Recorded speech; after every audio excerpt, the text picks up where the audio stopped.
That's it. The President-elect Bola Ahmed Tinubu set to take on the reins of running the country on the 29th of May 2023.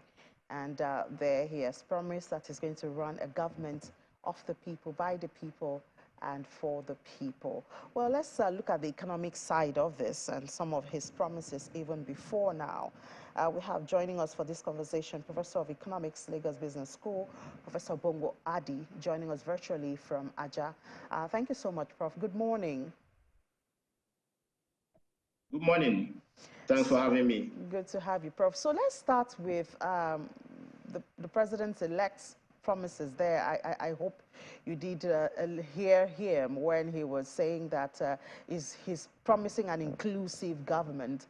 We do know that there's still some dissenting voices to his victory. So apparently that's why he has that reconciliation council to try and bring people together.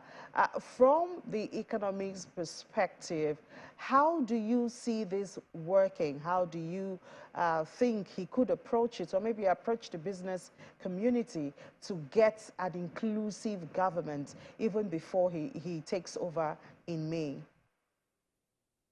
All right, thank you very much. That's a very difficult question to answer. Just as you rightly pointed out, the dissenting voices are very loud right now. Some people, and of course, if you listen to both local and international observers of the just concluded presidential elections, so the consensus is that the election was quite controversial. The results are heavily contested. I think we've never had this level of contestation of presidential elections since the history since 1999, if I'm not mistaken. And then, of course, some people perceive the election as highly, riddled with, fraudulency. And therefore, the legitimacy of his, election is still will really. I think that will becloud his administration in the first few months until the courts resolve all those pending issues. And of course, whenever you have such a government, the policies of such a government until the court legitimizes the administration will just be tentative. And then under such a kind of tentative system, you will not expect to have, a solid traction when it comes to economic policy making, because everything will be like on ad hoc planning. And that will not go well for an economy such as ours that is teetering on the edge already. Of course, all the statistics are there to tell us where we are. And prior to this moment, during the campaign stage, we also realized that, in fact, Bola Tinubu's manifesto was not quite robust when it comes to a good and profound appreciation of the issues. So they didn't really do a good diagnostics of where we are in Nigeria, because half the problem, half the solution is a proper understanding of the challenges. So I think the first thing that they need to do right now is to come to terms with the difficulties. In fact, some people will refer to what Nigeria is confronting at this moment as complex, wicked problems. So when you have such kind of wicked problems, you have 77 trillion debt on your head, and then you have very low revenue, and then your debt servicing is running far ahead of the growth of your revenue. That's a very big one. And then you have an unproductive economy that is not competitive, and on top of that, you are adding illegitimacy in terms of the election output. So that doesn't quite induce the confidence that you will expect from the international community. When you have such heavy debt, and then suffering from the low rankings that we are getting from the rating agencies, it means that you're not going to find it easy raising finance abroad, because that's exactly what we need at this moment. And nobody's going to take it seriously when it comes to renegotiation of the debt.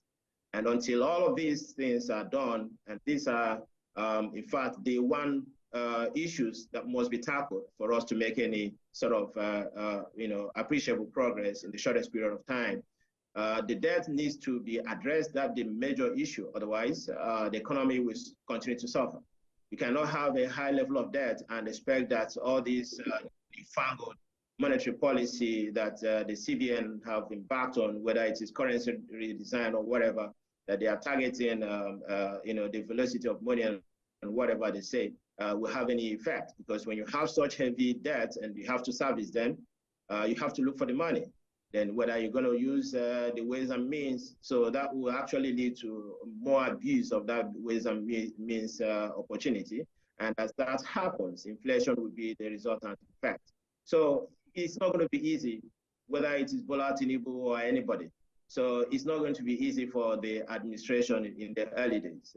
But I just wish that the process that produced him, induce that confidence as to really give him the opportunity to form a really inclusive government. If that had happened, then I will tell you that, okay, we just have to, tighten our belts and work with him, to make sure that we achieve the good governance that Nigerians deserve in the shortest possible period. But as that hasn't happened, I do not foresee, any light at the end of the tunnel. Well, that's very gloomy, Prof, but I guess we have to keep the lights on. We have to keep the candles on, So talking about that issue of the 77 trillion naira debts, just as you noted there, there's also this conversation of the debt is not really a problem, but a problem is really the revenue. If we can change from being a rent-seeking economy, change from being a consuming economy to more of a production economy, then that 77 trillion naira may really not be that much of a problem. But how do we achieve this in the shortest possible time? Or do we just look forward to 2024 and say, okay, by the time he takes over administration in May, we just have 6 months. Is that for him to settle down? Should we still be expectant this year, 2023? Well, we have to look at the statistics. Data is not friendly to us at this point in time. And that is all we have to look at. I'm not a fortune teller. The only thing I can do is to make some extrapolations from the data available. So if you look at the data, unfortunately, we cannot do away with that issue of debt and debt servicing. And there is no way you're going to rev up your revenue in the next 1 year. So that's non-plausible. So let us not just let us stop pursuing such fantasies. So it will not happen. Since we cannot raise our revenue in the shortest possible time, it means that we are trapped with the debts and the debt service. So if that is the case, then what would those portend for the economy? Of course, it's gloomy. I wish I could change the story. I wish the data could tell me something different, but that's the reality. You cannot play without debts. That's the major issue right now, no matter what anybody tells you. And then we don't have the capacity to pay. The thing is that you can't even rebuild the productive base of the economy if you do not have, recourse to external, help in any way. We do not have technologies that will enable us to even do the basic things that we need, whether it is in oil and gas or in any other sector. We need to depend on capital importation.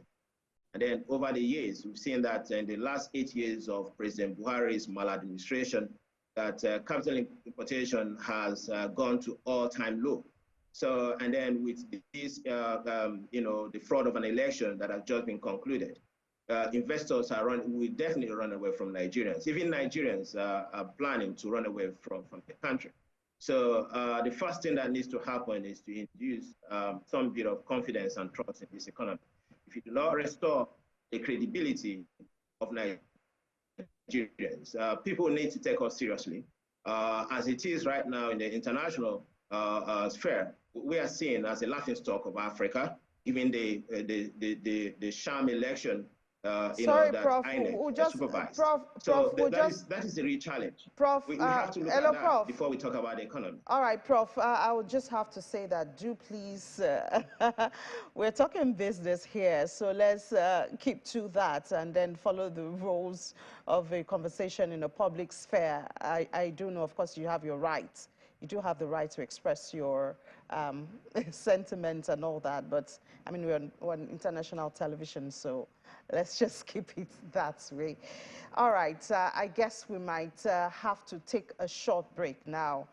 And then when we come back, of course, there's no other major conversation going on now except what the task ahead of the new administration is. So we would take a short break now. When we come back, we have Mr. Ayodeji Ebo joining us for that conversation. Of course, we'll look at some other macroeconomic factors that is in front of the new administration. That's just in a moment.